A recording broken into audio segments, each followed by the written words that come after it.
confess.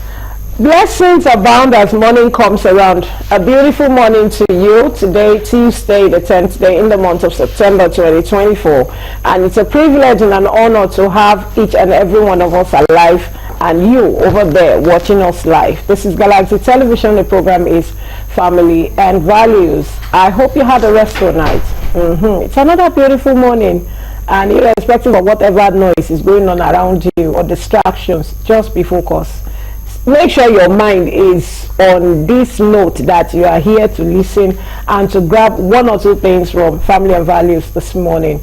So, wherever you're watching us from, good morning, a good day to you. I'm not here alone because my name is remain Olori Adejoke Adobi David and my friends call me Olori AJ. I have a darling, beautiful sister sitting right next to me.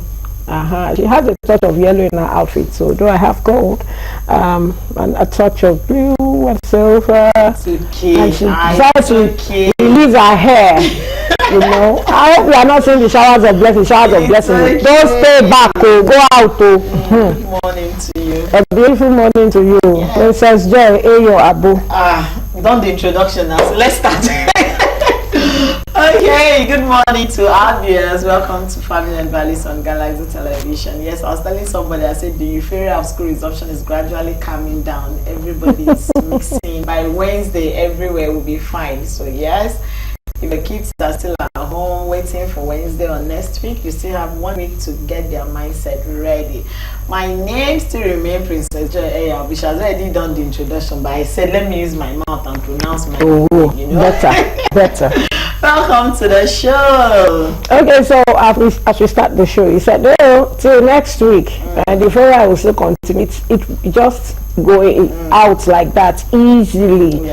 Don't take it too harsh on yourself. Okay, some children are still at home right now, and we believe with trust in God, things will work out. Definitely. For their sake, things will work out, and our generation will not foresee what we are going through. I pray, and I pray.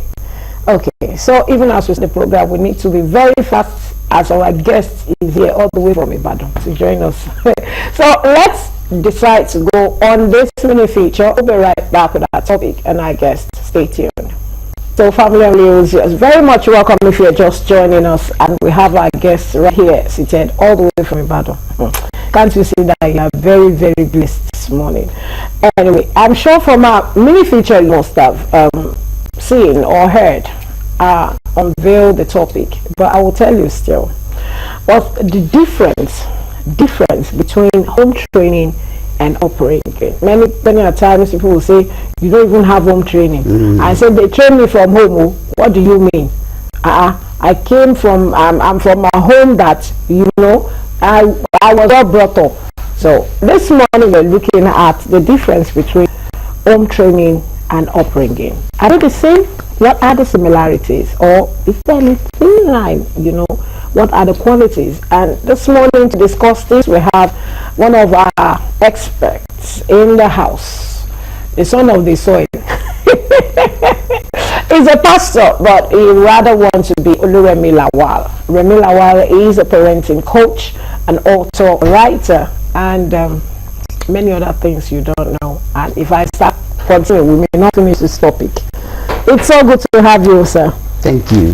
Good morning, viewers. And beautiful morning to you. I feel like there are some topics you send to Remy. You say, no, this one, I need to be here. Zoom, network would stop. There are some topics I need to be you know what? I was just like, God, I just hope this weather will not affect the network so that we can enjoy this topic. And God just heard my prayers and just said, I'm already here. I said, glory be to God in the highest.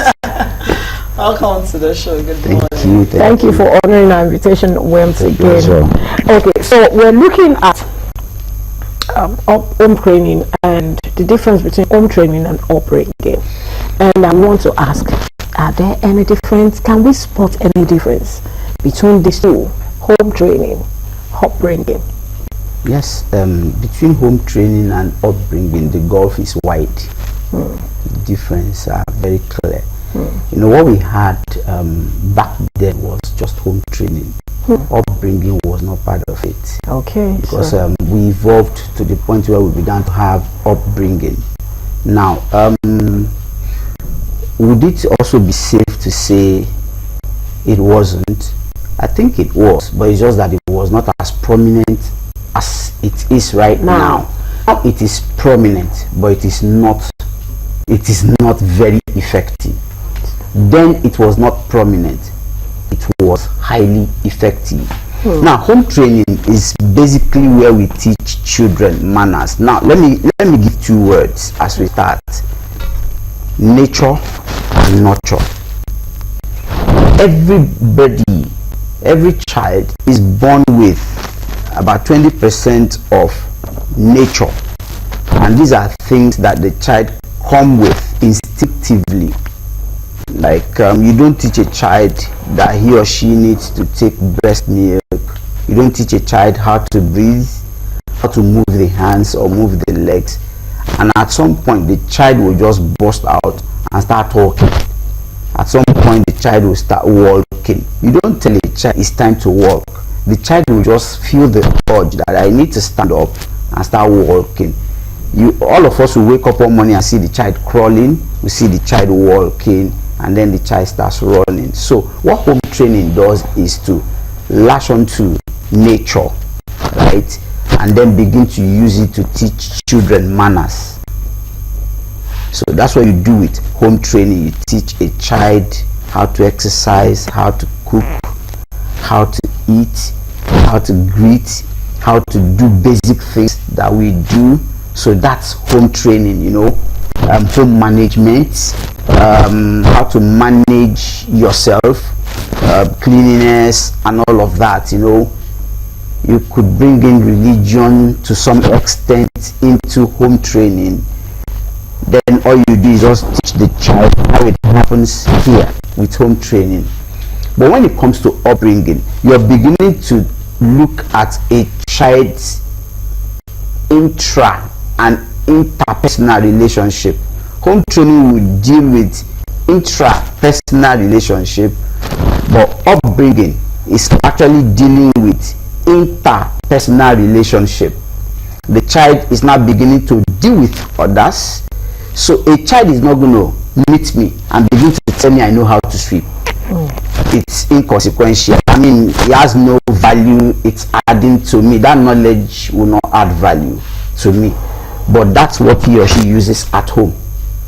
I'm not going to meet you and tell you I know how to cook. It won't change your economy.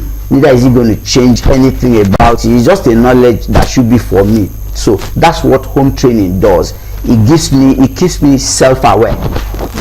But now I need upbringing because I'm beginning to interact with the outside world. So upbringing is when you bring in values, principles and systems. Then you add boundaries. So it is upbringing that inculcates values, inculcates systems, inculcates structures, and then inculcates boundaries into me. So when I step out of the house for the first time, I know what my parents have always told me. I know the value that guide us. So I know that when I come into this studio, my job here is to sit on this chair and answer questions. I have no business outside this circle. It becomes me crossing my boundaries. So that's what upbringing does. Now I said something. I said it was not prominent back then, but it was highly effective. So that's when you hear our parents say, remember the child of whom you are. But today it's not something you hear. What's there to remember? In fact, who are my parents, by the way? Do you get what I'm saying? So we're having a conversation before the show started. No, it's people who got this nation to where it is. So can such person look me in the eye and tell me, remember the child of who you are? I'll look at him again and be like, okay, I think I know you well, sir. I think I know you so well. So we are overlooking the essence of upbringing.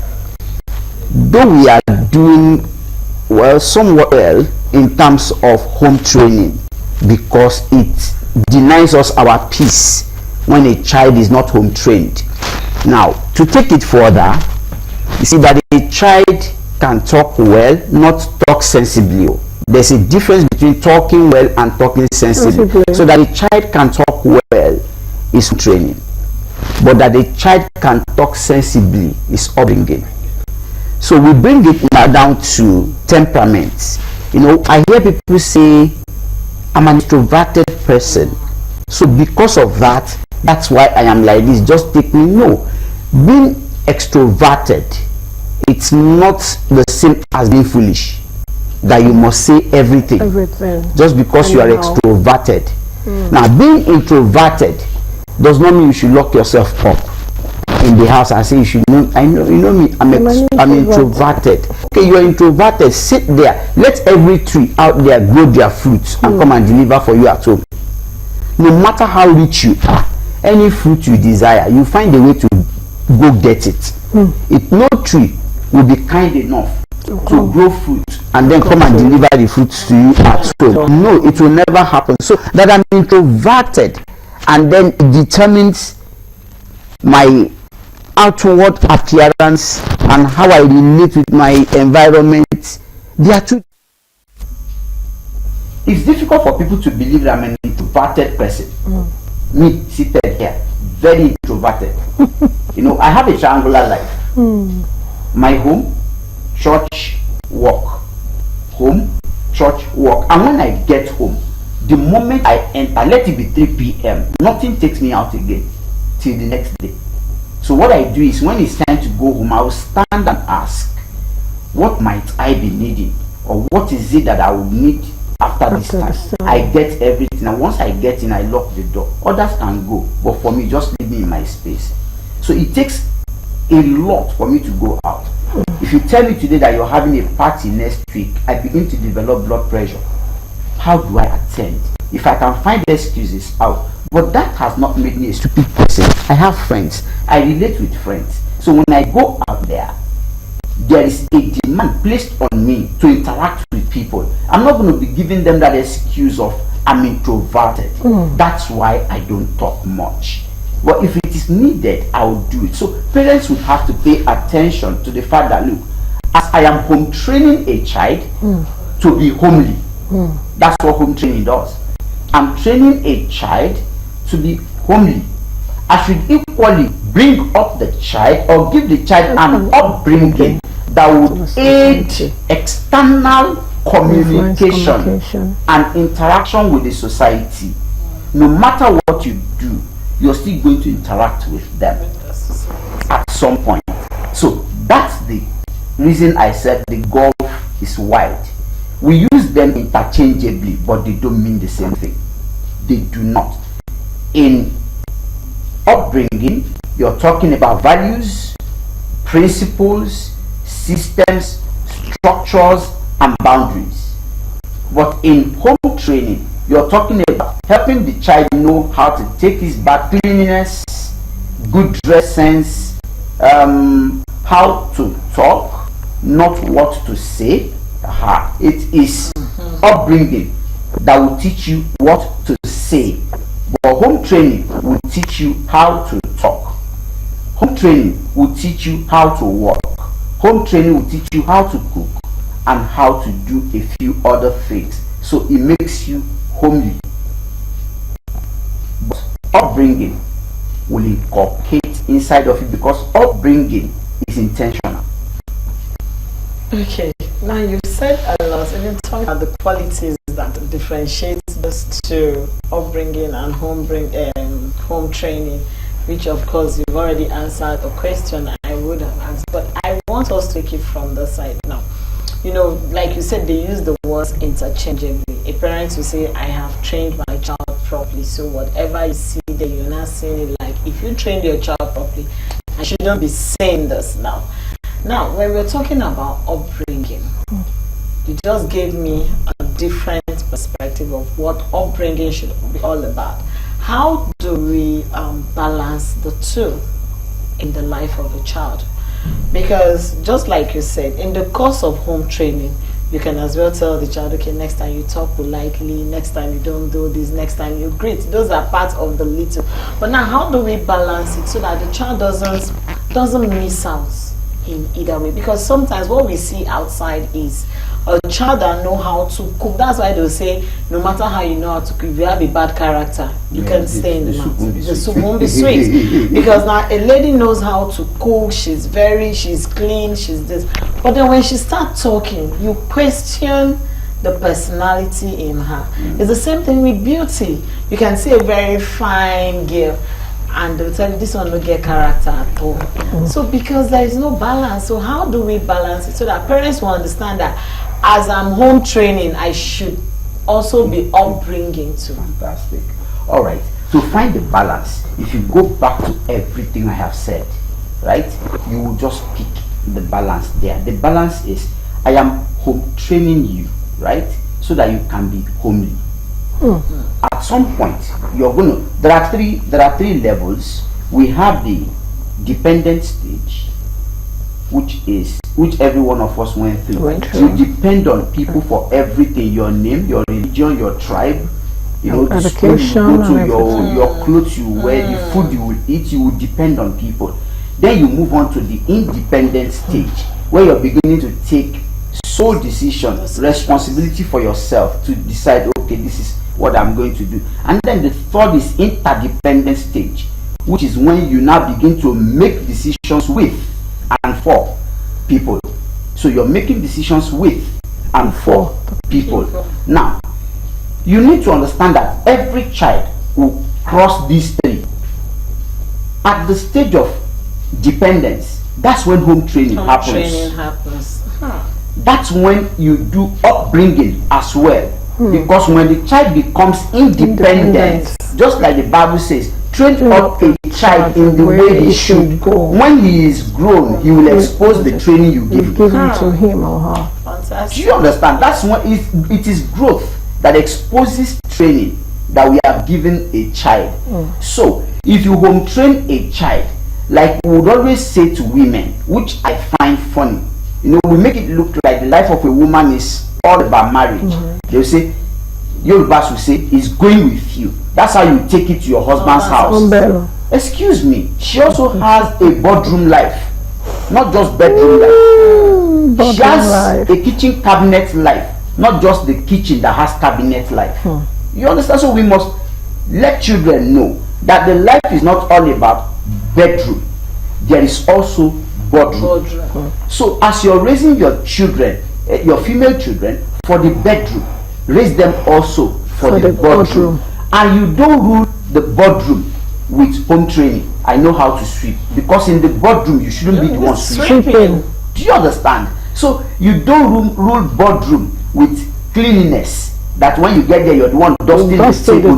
No, you rule boardrooms with principles and values. That the father, you know what to do. You are a critical thinker. You are a crisis manager. You are events manager. I'm not saying events like party. Like when they put it together, you're managing people, you're managing their thoughts and their emotions. Is not bothering you. This job has to be delivered, and I'm balancing it, not minimizing what you're going through. So these are things we teach them in upbringing. So balancing it means see your children beyond the babies you carried from toddler point to that point where they started going to primary school and secondary school. See them beyond that. There's something I tell people, and when I say it, a lot of people misunderstand. God does not create babies. God never created us as babies. Now this is my understanding. I don't have any scripture to back it up, but when I finish saying it, you will understand what I'm saying. At the point of my creation, I had completed everything I came on earth to do in the presence of God. When God created me, I had finished everything. He created me from the end and brought me back to the beginning to retrace every life I had lived. Okay, now this is it. You see the tree. At the point God created the tree, the fruit was already on it. But the tree had to go back as seedling. And then reproduce that process again. That's how God created us. We were already finished. completed.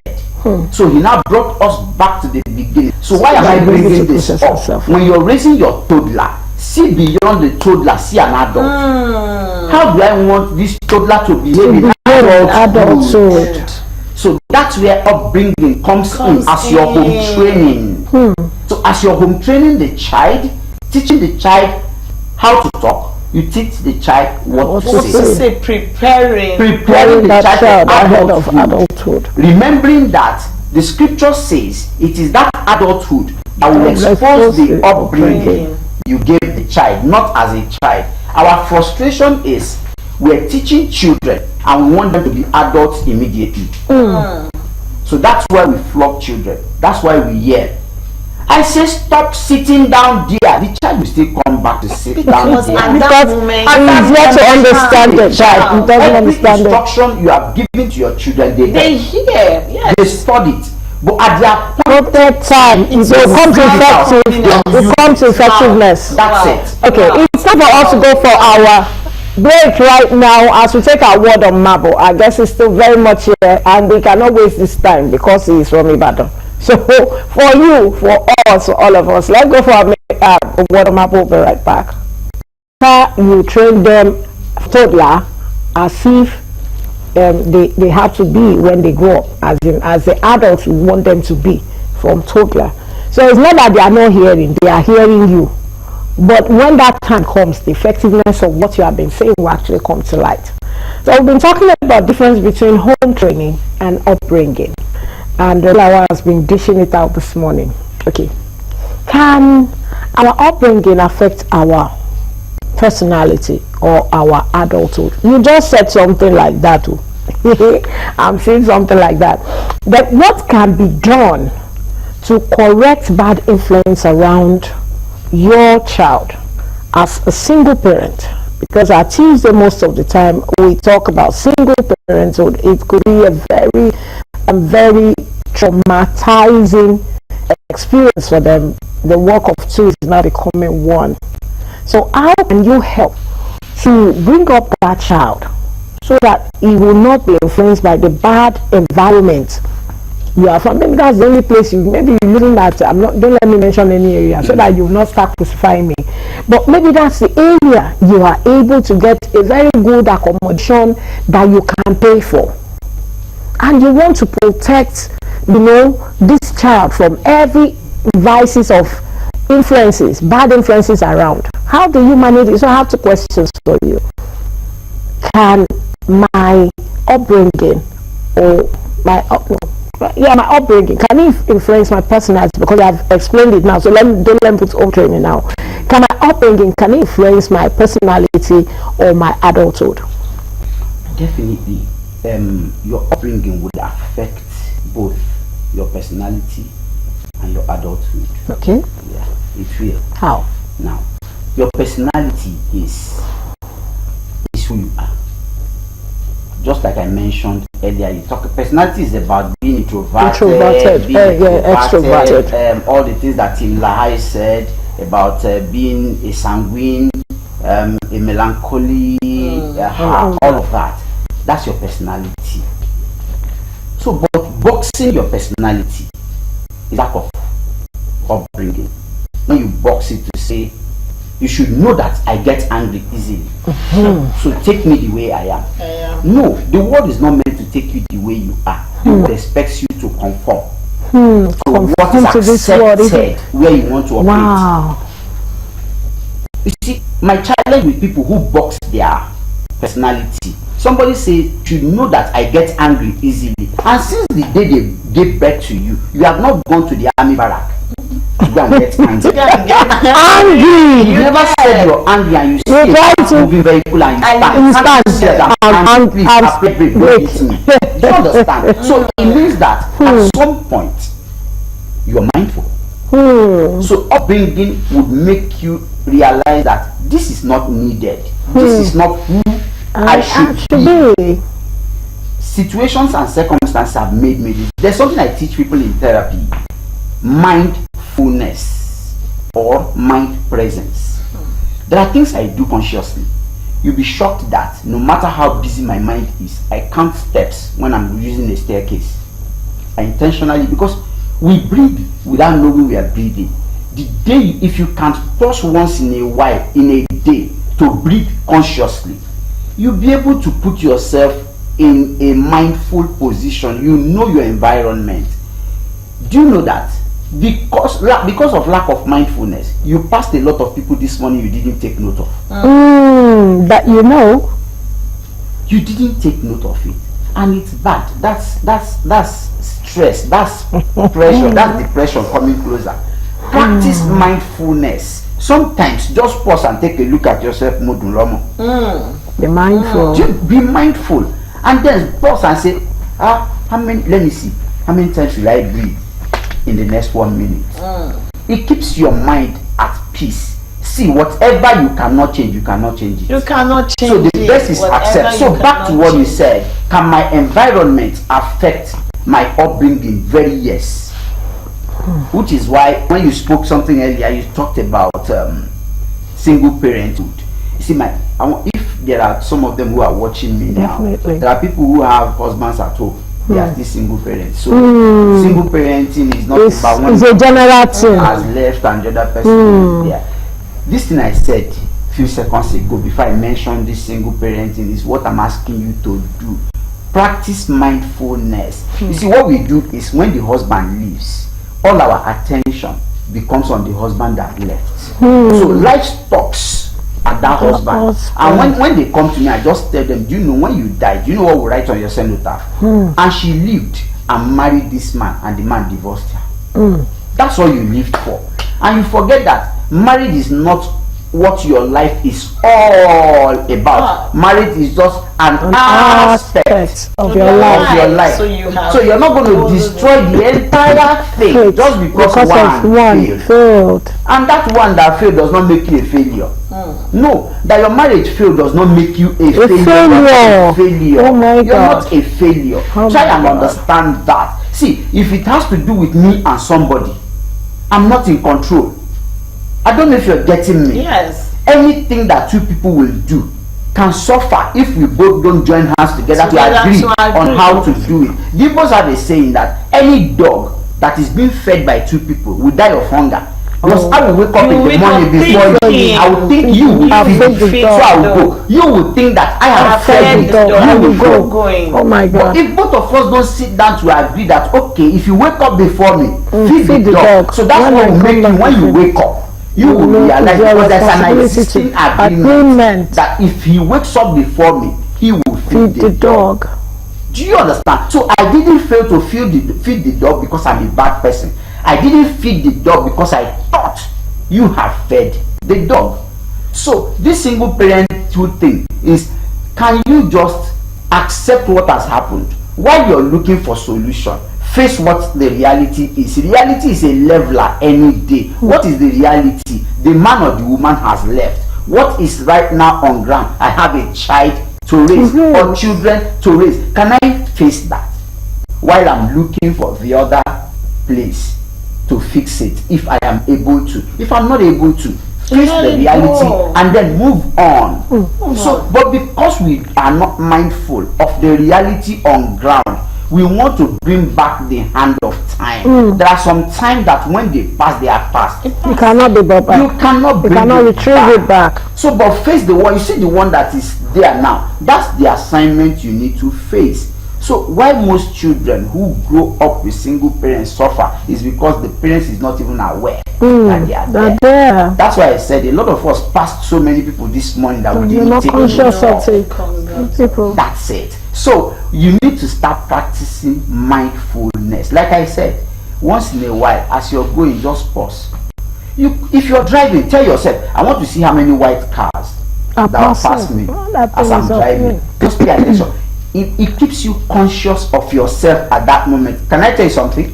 When you're looking out for white cars that are passing and you're counting them, you will never think of your challenges.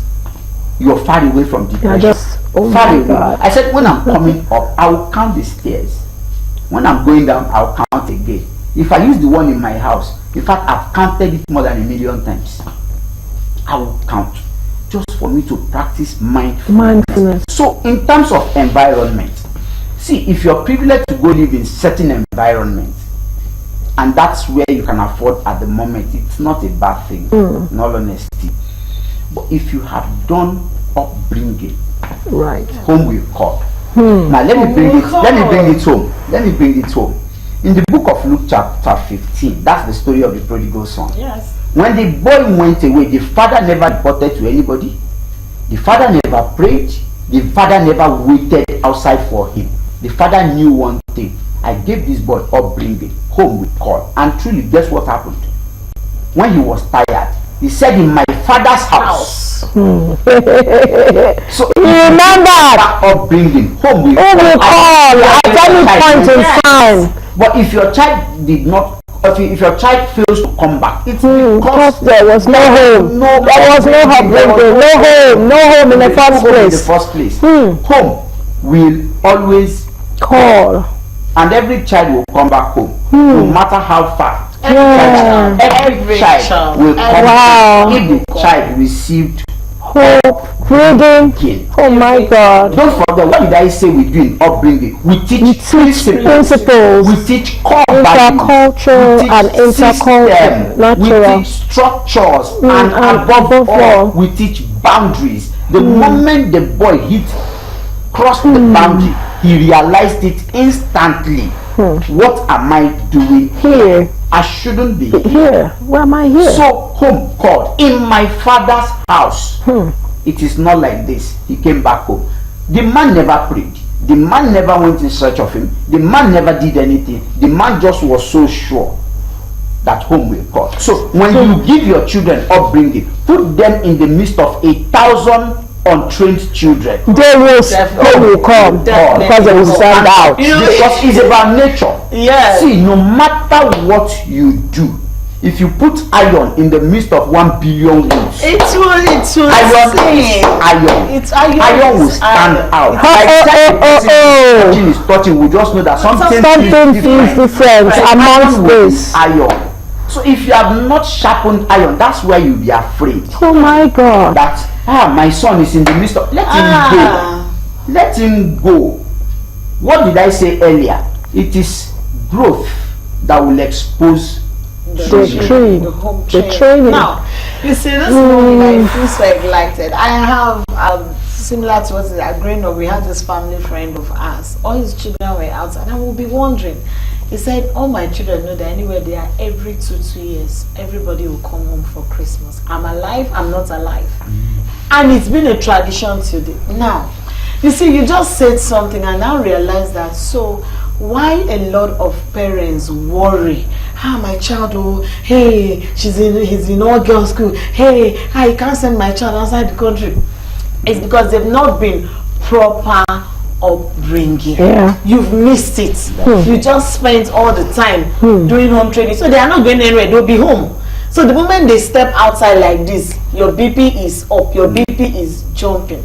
Now, how do we retrace our steps to that point of upbringing? Realizing that, because now I'll give a very simple example. When my daughter was to start secondary school, my greatest fear was, how does she go to a boarding school? How do I send her? Because I now realized that going to boarding school, there were a lot of personal things around her she needed to be conscious of that was not in place. So I told her, you know what, wait here in your SS1, because I feel I should have done a lot of home upbringing, just like what you're saying now, because you just gave me a different this thing. My brother that went to boarding school, he's so different from us. Why? Because if the boy come back, you know that no, this one is different. Everything about him. I used to admire that aspect in him. And he's one child that my parents were so confident to send far. Far, when I mean the shows, and nobody was bothered that he will mess up, and he never did. Now I'm realizing when you do proper upbringing, one would definitely call back. But for parents who have lost it, and it's like the kids, their kids are already in adulthood. That's why you have parents still parenting adults. That's why a child in the university, parents are still worried. Where are you? Why are you not in in the house. What are you doing? You know, how do they bring back that upbringing? Is it late? Is it something they can still retrace, correct, adjust, or something? Sadly, you can't give what you don't have. That's the point there. You can't give what you don't have. So asking them to retrace, what are you going to retrace? You see, when I say I'm searching for something, if I say I'm searching for something, it becomes vague. So, but if I tell you I'm searching for a black flask, even you will help me to search for it. Yeah, because you know. Because I know what I'm searching for, and I've been able to inform you. So if you ask them to go and retrace their step, what step? What particular step? There's something we call projection. And projection is what most parents do. Projection is, I don't want my child to go through what I went through. Projection is, my parents did this to me, I don't want to do it to my child. Are you aware that that's the thing you're harping on, and that's what you're doing, but you're doing it in another dimension? Because you didn't do it directly the way your parents did it, you're thinking you're not doing it. So that's the injustice most of us are doing to our children. Now, people want to repair their failures using their children. You can't correct your errors using your children. Because at the end of the day, you'll be the happier one. Your child is sad. So I cannot sit here and insist that my son must be a medical doctor. It is stupidity. Because I failed to be a medical doctor, then my son has to be. So I will be happy. My son won't be. That's where in the East, Reverend Father, you know, every family must have a Reverend Father, simply because it was pride then. Let them call it Reverend. And then they had so many children that would go there and said, no, you know what, I'm not interested. I don't want again. So I think for parents to teach these things is just first and foremost to create culture outside of where you're coming from, which is the reason why I tell people I'm very distinct when I speak. There's a huge difference between family and home. My family is different from my home. My home is where me and my wife and my children live. My family includes my father, my mother, my siblings, and all of that. The values ruling my family cannot rule your home. So parents must come and isolate themselves from their families, right? And then build their own home. Create a culture that works in your home. Create a culture that will enable your children understand your values, your culture, your systems, your boundaries, your structure. And once they understand it, communicate it well. Do not imply, do not insinuate, communicate it. Let them know. And how do you do that? By example. There's a book, I'm sure you must have heard about it already. What would Jesus do? So what would my father do if he were in this situation? So you want a child to do it differently when all his life he's seen you do it this way. Run you. Don't walk. So the child must have to encounter somebody else who will teach him. Then the child will be able to do it differently. So we must stop this era of do as I say. I mean, do as I say, not as I do. Children, and it's that as I do that they will do more than as I say. Children see you more than they hear you. Children see you more than they hear you. So it's important for you as a person to first sit down. The Bible says, who would want to build a castle that will not first sit down to count the cost? A lot of us, the only thing we know about family is marry a woman, impregnate a woman, and have children. Outside that, nothing again. So we don't sit down, me inclusive, we don't sit down to ask ourselves, what kind of family do I want? What will operate in my family? Define them. A man said, I told my wife when she was marrying me that you're marrying a pastor and every responsibility that comes with it. And all our children are children of pastor. So they might all end up becoming pastors. Sign. Yes. It is up to you to get angry. Is it your family? Is it your home? Do you understand what I'm saying? Let's take what the man did. That this man defined it before he married. So if you're born into that house, you already know that your mother signed you into this contract. Am I advising it? No. All I'm saying is Can you just define the structure that will hold your home? Now let me bring it home. God is wherever he is. But every of these things I mentioned are the things that God is using to govern this terra firma, where you and I are today. It is not possible for the sky to come and meet the earth. There's a boundary. Yeah. It is not possible for ocean To come and meet that is in where is it now? VI. Yeah. It can't come here in Ikeja. How possible? There are boundaries. You see, this road that led me here cannot one day say it's sauntered into Allen. How? There is a boundary. You see, this house cannot saunter into the next compound. There is a boundary. Do you understand? Just there is the way a structure. when the sun That is is- coming, there's a system that's just there. Okay, to tell Son, it is is- time And the to values that is holding it. So what are the values that your family will be known for? Not that, you see, most families on earth, and that's exactly what is affecting Nigeria today, most families on earth are only known by, they are the Remy Lawaz. They have 3 children.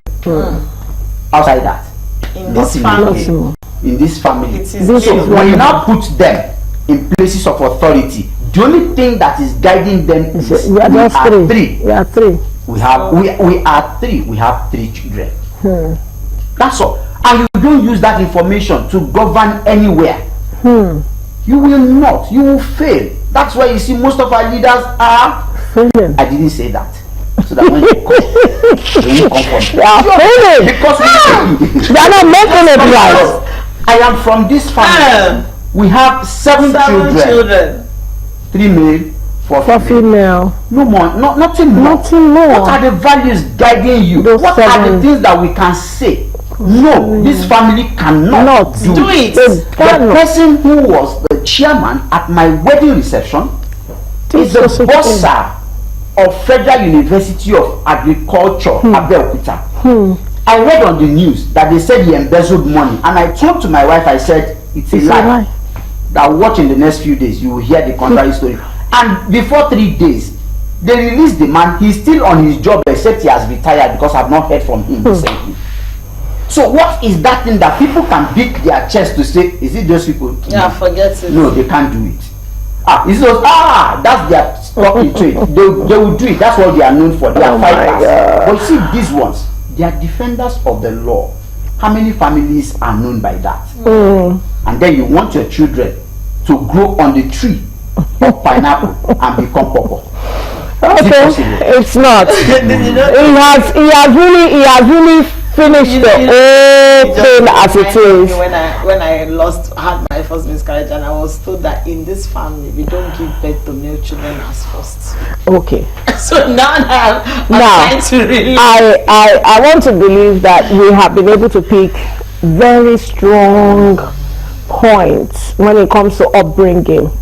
In short, the upbringing is more solid, and the home training, those are just the things, the household chores, the cleaning, the manners, and but the upbringing, hey, you carry system, you carry value, you carry structure, you carry principles, and it finally has boundaries. Hello, somebody, are you still there? Hey, you get to wait. And so I want to say a big thank you, sir, for that delivery. I want to ask a question, but we'll put it to our next topic with Remy Lawal, because this time is not enough for us. Anytime we have Remy Lawal on set, Thank you. I tell you, you've done a great job. Thank you so much. God bless you. You can reach and him up for and more yes, you can also follow him. He's follow him on oh my his God, page, and so that you it's so have sweet, Joy. more, yes. Because of our time. It's been a wonderful one. I have been blessed. I don't know about you. Just go back. All you do for me is reshare. Take this video, share it on all your platforms, your WhatsApp platform, your church platform, everywhere. Let people hear. And also you can reach out to our guests to have one-on-one counseling. We really need to bring our children up properly. It's not about home now, it's about bringing them. Because when you bring them properly, like you said, home will always call them back. That is what has stuck to my brain. Thank you very much. We'll see you tomorrow. My name still remains Joy. Have a great Tuesday with a difference. Okay, so, and just like you said, because that marriage has decided to go, is one of the few things you are in life to accomplish. Marriage is just one. Okay, so because the marriage has failed does not mean it is over. You still have a whole lot that you need to hold on to and make sure it comes out perfectly well. Those children are very important. Your career, your life personally, and the people. Just like you said, be mindful. Have this mindfulness of yourself. Come to your conscious mind and remember who you are. When you do that, all will be well. Tomorrow is going to be another beautiful day, as we'll be talking about resumption. Resumption. They are not in another class, in a new school, in another environment. Possibly, maybe you decide to swap, and we'll be looking at know your children's friends, know their friends, know who sits next to them. You are knowing not because you want to start, attacking, so that you will know how well this person is, what kind of influence. Even if the child seems not to be the perfect child you want to be sitting next to your son or your daughter, there are ways you can bring that child home and let him know what is called love, what is called care. It can start from you, even if he's been missing it all along. So tomorrow, that's the topic we'll be looking at.